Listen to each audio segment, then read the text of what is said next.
Good morning. Welcome to the Point.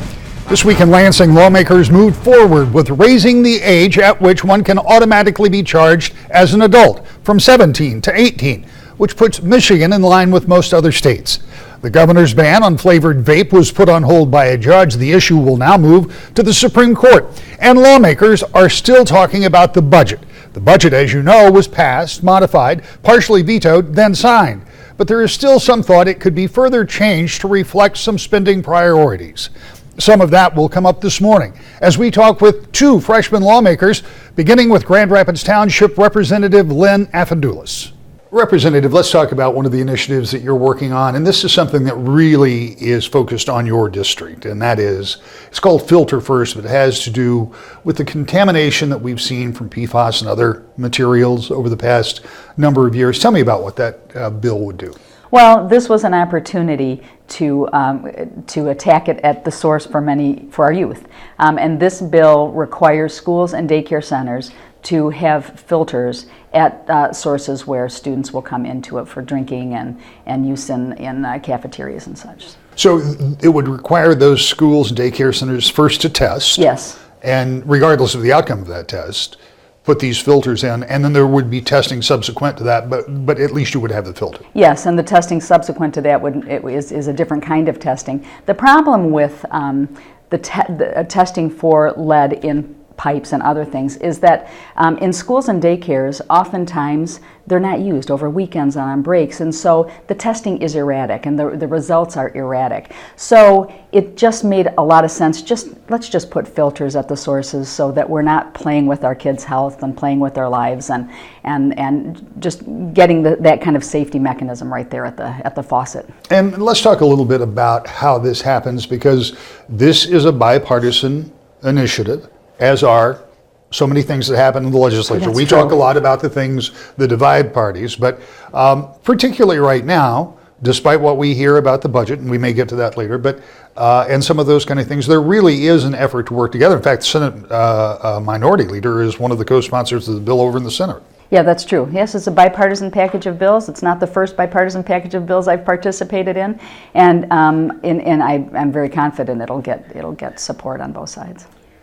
Another issue that is, I think you told me a package of 4 bills that passed with 110 votes or something like that, and that's called the Wayfair. And yes. But it extends to a whole lot of online services. Tell me what this is. Yes. So this is there was a Supreme Court decision called the Wayfair decision that requires online retailers to pay state sales tax in the states that have sales tax. And so we are doing that in Michigan now. We started requiring that in 2018. So 2 of the bills codify that decision so that the online retailers collect and remit sales tax. 2 of the bills extend that to the marketplaces, to the eBays and Amazons of the world, so that they collect and remit for those who sell on their marketplaces.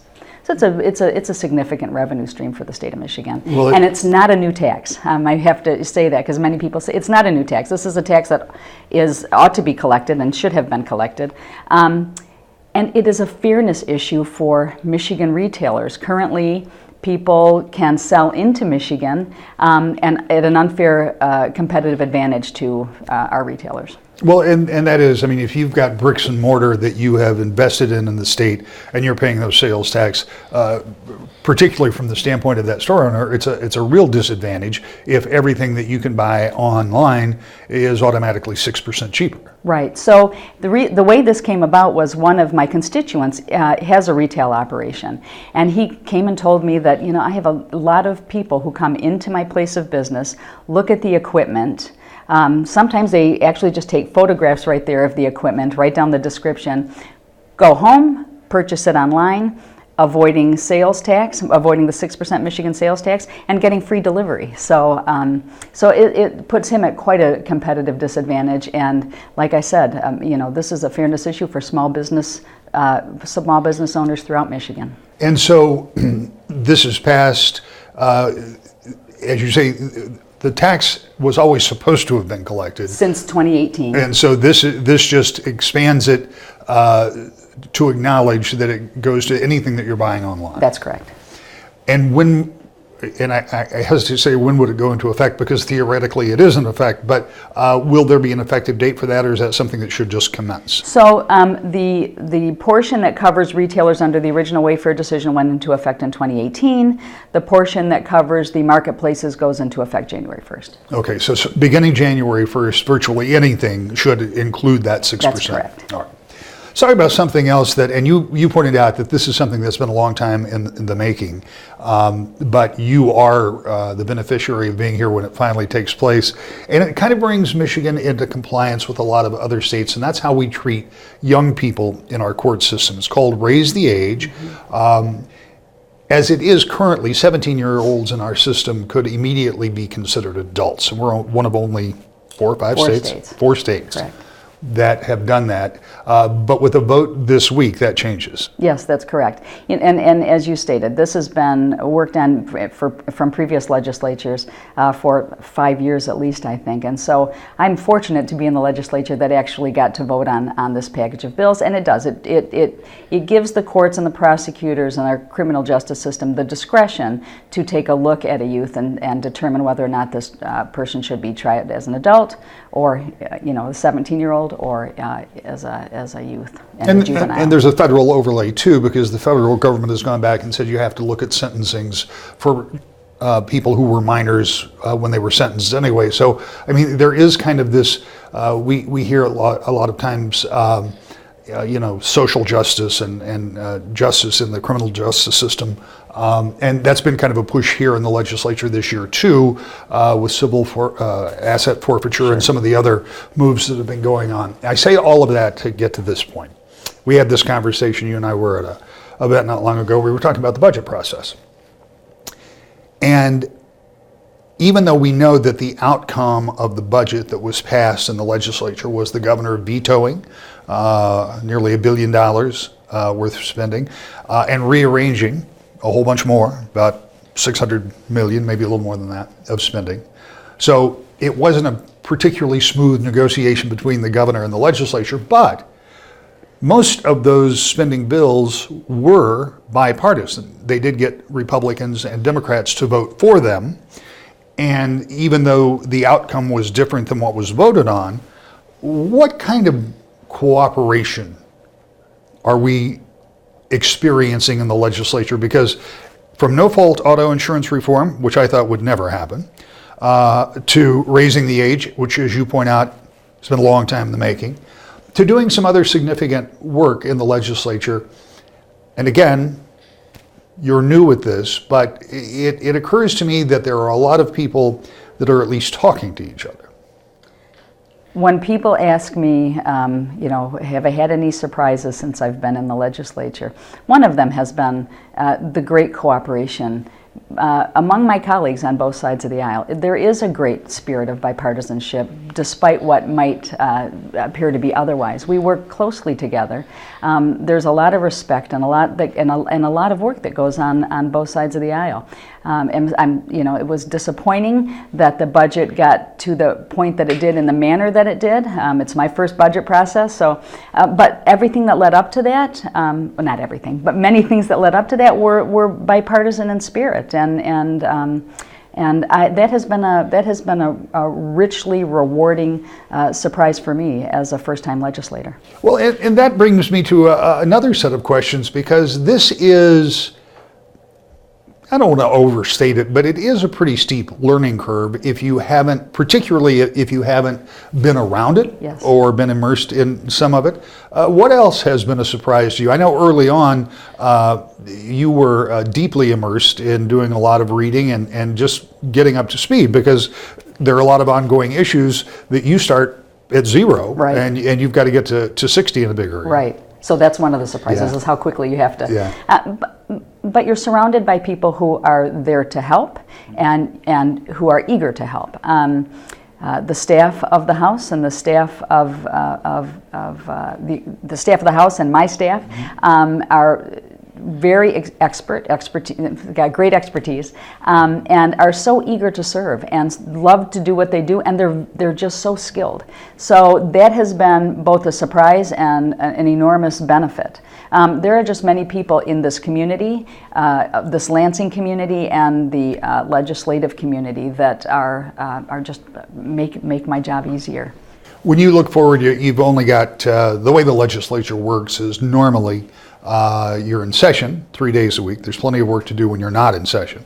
But as we move into November and December, we only have a few weeks left. Are there any big things you'd like to see done in this calendar year, understanding the session continues into next year? Well, I hope that those things that are in the pipeline that are important to us pass both the House and the Senate, and that the governor signs some of these bills like Wayfair into effect. And I hope to see that anything that needs to be fixed in the budget, so that some of those communities and people who are negatively impacted by some of the cuts and the rearranging, I hope to see that fixed. And I also believe that, more importantly, the process for moving things around within departments in the budget is addressed. I know our leadership is working hard on that. I have every confidence that they'll get that fixed. But that's a critical importance to us before we take a look at any other budget items.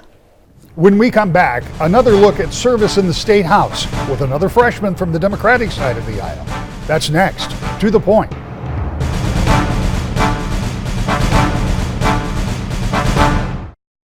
Welcome back to the Point. The state legislature is scheduled to be in session between 18 and 20 days, depending on which chamber's schedule you look at. And after more or less their first year in the House, we're talking with two freshman legislators about that experience. Here's Battle Creek Democratic Representative Jim Haadsma. When you and I first sat down, or at least after you were elected, when we first sat down, you had just begun. You had just started into this process as a new state representative, and I have described it in the past as a pretty steep learning curve. I've described it in the past as trying to find where you're supposed to be, physically, where you're supposed to be as being challenging. Almost a year into this thing, as we come to the halfway mark almost. What is your impression? Has it been like for you to be a freshman representative? It's been remarkably interesting. I think from the perspective of someone who's curious about a lot of things, I've learned a lot. I think you have to have your eyes open and your mouth shut most of the time, and your ears too attuned to what others are saying.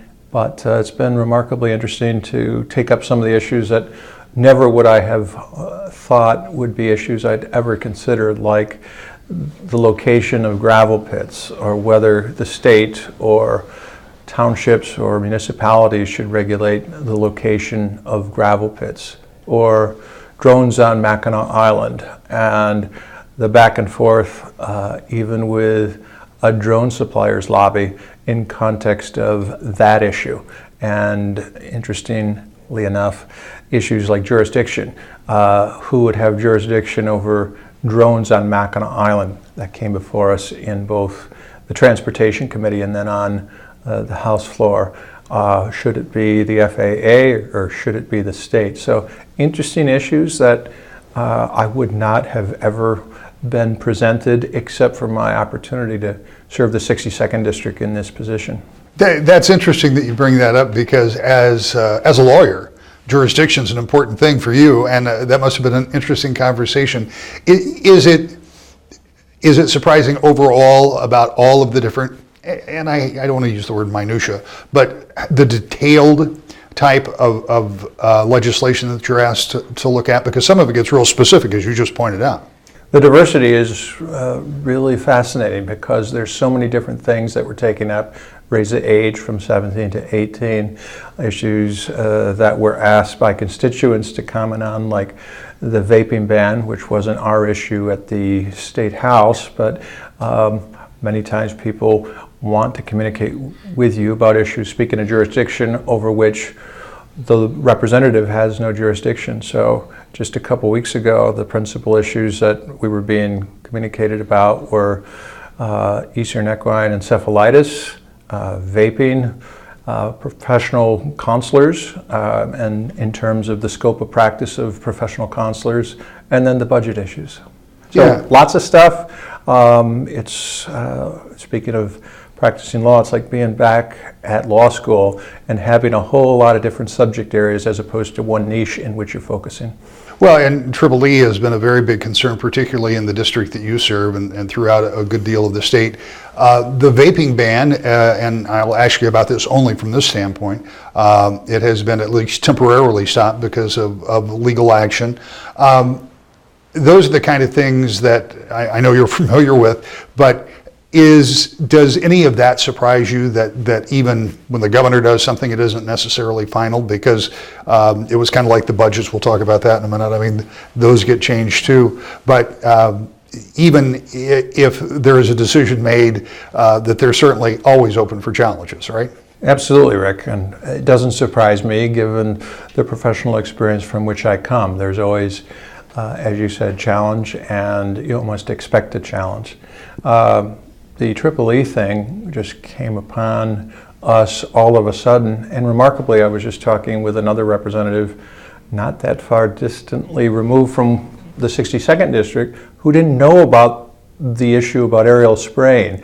So it's fascinating that you can be in parochial pockets and people in Southwest and South Central Michigan will know a whole lot about that issue. We can't help but know a lot about that issue when we're getting calls about bald eagle's habitat or monarch butterfly habitat being affected, and other communication indicating that people might die if this aerial spraying isn't done. So it's a very important set of variables to compare and contrast, and the issue of communication, especially for a representative, when we're as representatives a bit confused about what the DHHS is doing, is challenging. And I try to present different points of view in social media platforms in context of communicating about something like Eastern equine encephalitis.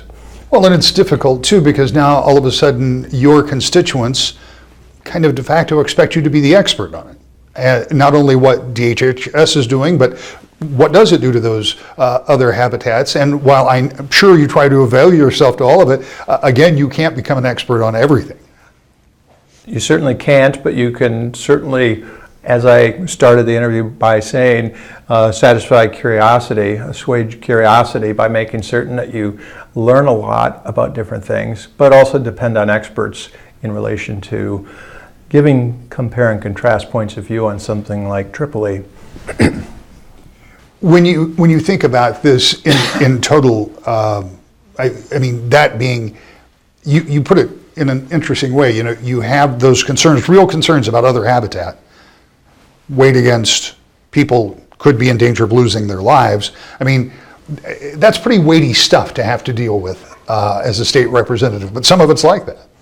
Well, it's extraordinarily weighty. It's not specifically an issue I have to decide, right, but it's an issue about which I have to communicate. And fundamentally, it's orientation to first-year law school. When we were presented back in 1981 questions about taking of wetlands and whether regulation of wetlands is in fact compensatory taking. It's an issue like that, except there are lives in the balance in this context, as was so in the Triple E threat. You were talking about, before we went on the air, you did a town hall recently, I think, with the Attorney General, and you were talking, I think it was primarily about wages. But I assume you have done other such forums, and it's got to be a little bit like being an outfielder trying to chase down fly balls, because I assume that the questioning is pretty far afield because everybody has a different set of interests. Well, you got to be like, speaking from my generation, Paul Blair to catch it all, or maybe center fielder Jones when he's back from the disabled list next year for the Tigers, in relation to catching all this stuff, because you got to be far-ranging and you got to know a lot of, or at least try to learn a lot of different things to equip yourself to being able to give qualitative answers about different issues and send people to the right experts on those issues. This is an interesting town to try to get acclimated in, because despite all the other issues, I mean, I shouldn't say in spite, in addition to all of the issues, all the things you have to know about, you also have to know how to navigate the political atmosphere here. And you just came through your first ever budget process, a budget process that took longer than we've seen over the past several years because of divided government. And because it wasn't negotiated with the governor, it changed considerably from what was passed in the House and the Senate. And there is still the possibility that there could be some more modifications. But without getting into the weeds in it, unless there's something specific you want to talk about, talk to me about the process as you watched it come together, because it's about $60 billion, a little less than that. You don't get a chance to spend it all because there's a lot of it that is already mandatory spending. But it did take up a fair amount of time over the course of the first part of your career here. It should have taken a lot more of my time than it did. And I say that because the governor introduced her budget back on March 5, 2019. And she doesn't really get a substantive response until late September 2019, more than 6 months after the fact. I think that using a law school-like metaphor, it would be like me not studying for the whole exam and then for the whole semester and then trying to cram for the exam the night before. And I think that there was absence of stewardly negotiations on the part of the legislature and the legislative leaders with Governor Whitmer. I think that there should have been much more taken up in the spring and summer than to allow this to wait until the autumn. And she, speaking of cramming, just had the last weekend in September to try to pull together all these budgets and determine what she would sign and what she would veto. That would be a very, very packed weekend in terms of having to consider very important issues for our state in the 2019-20 budget context. As you know, a number of bills have been reintroduced that could be used to change the outcome of some of those vetoes, some appropriations that could be done, some supplementals. They're in committee now. They, I assume, all hinge on negotiating something with the governor, because it makes no sense to send those bills back to be vetoed again. Do you have any thought or any hope or any desire to see any of those change? In other words, are there things that you would like to see reinstated in the budget if it could be negotiated? Sure. I think firstly, it takes honest brokers to get back together and to ensure that they're working collaboratively to ensure that nobody's taken hostage in a complicated, partisan-based squabble about the budget. Some things that I, without question, would like to see restored would be Sheriff's Road Patrol. In my county, that's very important. And I've spoken with representatives of the Sheriff's Department who understand, as I do, how important road patrol is to communities like Bedford Township and Sheridan Township in Calhoun County. There are other priorities like tuition assistance the representative would like to see reinstated as well, but that all relies on negotiation. Since the talks surrounding the budget broke off more than a month ago, and despite a highly modified budget being put in place to keep government running, there has been no outward sign of any kind of grand bargain. We're told that the legislative leaders and the governor have been meeting, but we don't know how often or if they're making any headway. As I said at the top of this segment, there are only a few session days left to get anything done in 2019. And unless there is progress, real progress, and in a hurry, any changes to the budget may have to wait until next year. I'll be back with the final thought next. To the point.